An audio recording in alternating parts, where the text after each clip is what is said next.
Hello and welcome back to another edition of Check It Out. Okay friends, listen up here, everything from this Weber grill that I'm going to do a review on. Also, I'm going to do a review on the Sear Station on this guy right here. We've had it now for a little bit of time and this thing is awesome. I'll also let you know how much I paid for this thing. I'll put some links down below that you can buy this and or some accessories. Let's dive right in. So this guy right here is the Genesis 2 by Weber. This is the E435.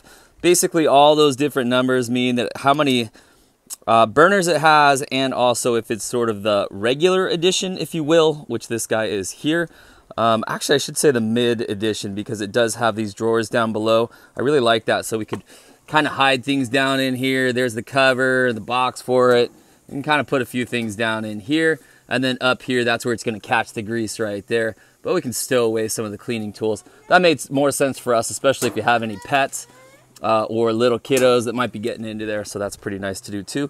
Also, I like to cook the meats and the vegetables and really fill up the barbecue, even though we only have 5 of us in the family.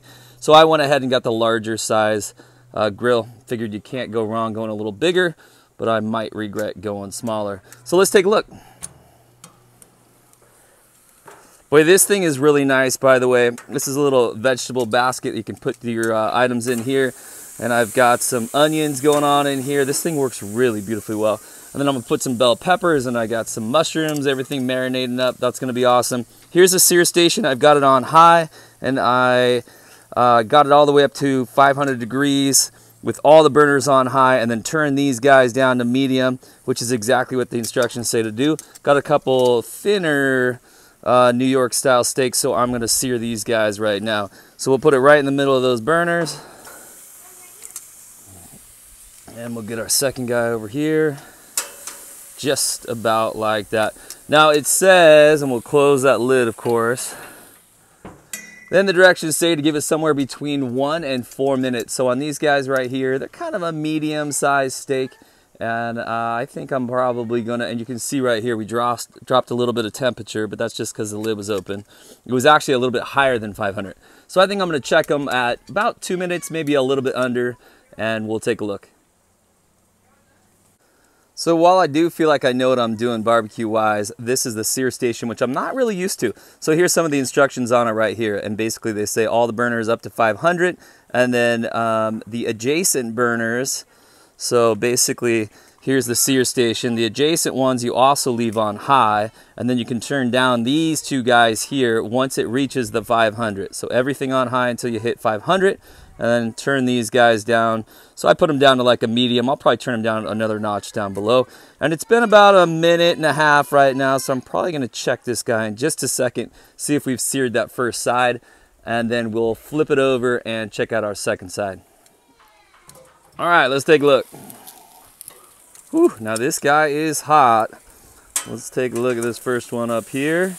And we're actually going to turn it and move it over to get some kind of new grill space there. You can see that is perfect. Nice little caramelization going on there. Absolutely beautiful. But I'll kind of show you what's happening here. You can see this is on high. A normal, cheaper barbecue, that high means that those flames are going to come up and scorch the daylights out of everything. And not with the Webers though. So they've kind of got one of these patented systems that kind of deflect the heat and go around, which I know a lot of the barbecues say they do it. But I haven't seen one that really does it like a Weber. I don't want to open this too much, but I'm going to get these vegetables going. And the next thing I'll do is I'll get a few more veggies in there. All right, guys. Hope you're enjoying this video. Okay, guys. So now I've got the onions and the mushrooms going on in the vegetable. This is the larger basket by Weber, by the way. This is also their kind of larger barbecue. This is the 4-burner one. So I think it's perfect for this size barbecue. It's large though. So if you have the smaller barbecue, you might want to think about going to their smaller one of these guys right here. It's awesome though, works well. This is how I'm going to do the peppers today, but you could also cut these up smaller and just add them into this basket. And they sell this guy at Home Depot. They also sell it on Amazon. I'll put some links down in the description below to this guy specifically. Also, if you want one a little smaller, you can do that. I strongly suggest, so I see a lot of people buying these that don't have the doors. For an extra, I think it was about 80 to 100 bucks, you get up to the next level, and then you get these doors on here. For me, that's worth it. But again, kind of depends on if you have dogs, if you have kids, and that kind of stuff. It's also got some fancy stuff. I don't know if I'm going to use it or not, but you can basically hook up an external, well, I shouldn't say external, it's more of an internal thermostat and you can actually stick that guy into the temperature gauge into the meat, and it will Bluetooth connect to your phone and do that kind of stuff. For me, that's probably a little fancier than I'm going to go, at least for now, but we'll see how it goes. So again, this is the GS4. So basically this lighting system right here has a little battery pack that sits right down under here. So it uses, well, electricity, power to sort of zap it. And one of the big reasons I went with Weber, well, you know, I just want something that works, that cooks even, that I could throw 20 hamburgers on here and not have to worry that half are burnt and half aren't done yet. So this guy's gonna light every single time, and they basically say, look, if it's not working, let us know and we'll send you the parts and you can fix it. Or you're gonna have somebody else do it, but I'll probably just do that. But anyway, they're gonna send you parts for 10 years. For me, that was the difference. I have to say my wife wasn't thrilled that for over $1,000, she's gonna call it like the college style barbecue. I mean, it's a beautiful barbecue, but we replaced one that was sort of looked nice, but was a cheaper one. And it looked exactly like this. Okay guys, as I wrap up the video, I'm gonna give a couple hints and tips and tricks. Number one is the starting station works amazingly well. The little zapper fires it up every time. Now this is basically brand new, so we all know that they always work in the beginning. It's what happens after a year. However, there's a couple things that are nice. Number one is that if this thing ever doesn't work, you can let Weber know and they're gonna send you free parts, is totally my understanding. And the second thing is this, that's a little bit tricky and it took me a little getting used to, is that with my old barbecue, I could light it and then turn on the rest of the burners and they would all light each other, sort of. That's not the case with this one. So basically every burner you're gonna use, you need to come over here and light it and start it.